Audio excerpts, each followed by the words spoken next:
They also taught me one really critical thing, and that was the reason that they took such good care of that produce was because that was one small part of what they were doing in an overarching view of their lives. They were taking care of everything.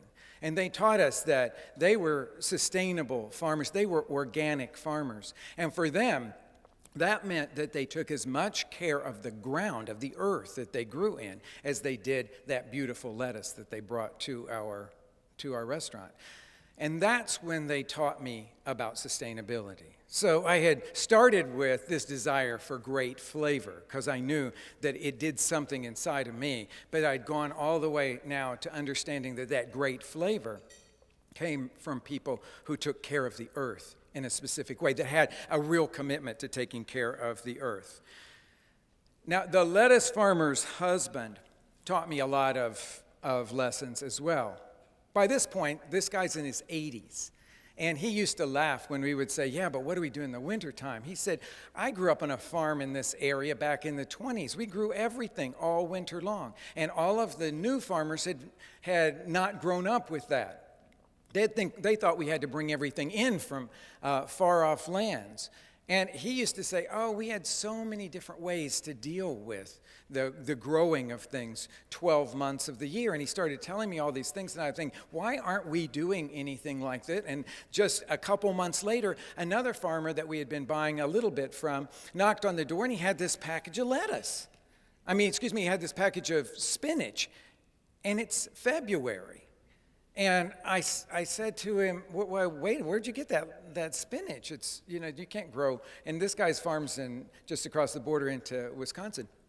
And he said, no, I'm growing this stuff in an unheated hoop house. Now, hoop house is like a small greenhouse-like structure, but much flimsier, and there's no heat in it. And I tasted it, and it was the best spinach I had ever tasted. And all of a sudden, the light bulb goes off, and we can really do this. And I said, I want all of your spinach. Going back to that flavor thing, I said, I want all of your spinach. And I want to be able to run your spinach on my menus all during the winter. And he goes, I got about 3 weeks worth for you. That's all I can do. So we started talking, and I said, well, can't you put in more hoop houses? And he said, do you realize how little we make as farmers? For me to put in more hoop houses, there's no way I could get a loan. It'd take me years to pay it off and that sort of stuff. And since I'm an entrepreneur and I work in a cash-based business, I said, well, what if we make a deal here? And you guys put in your hoop house and we'll pay for it, and you pay us back in spinach next year. We want you to get up to this production level. And that is what started, thank you.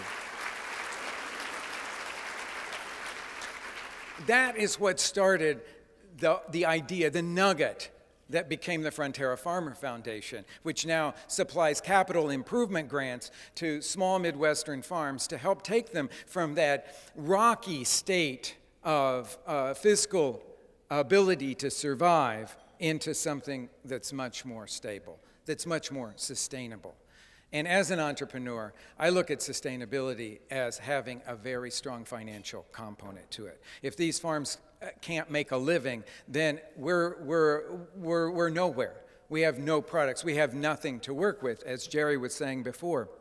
That farmland has to stay there. And the farmers who really understand how to cultivate that 12 months a year have to be on that land.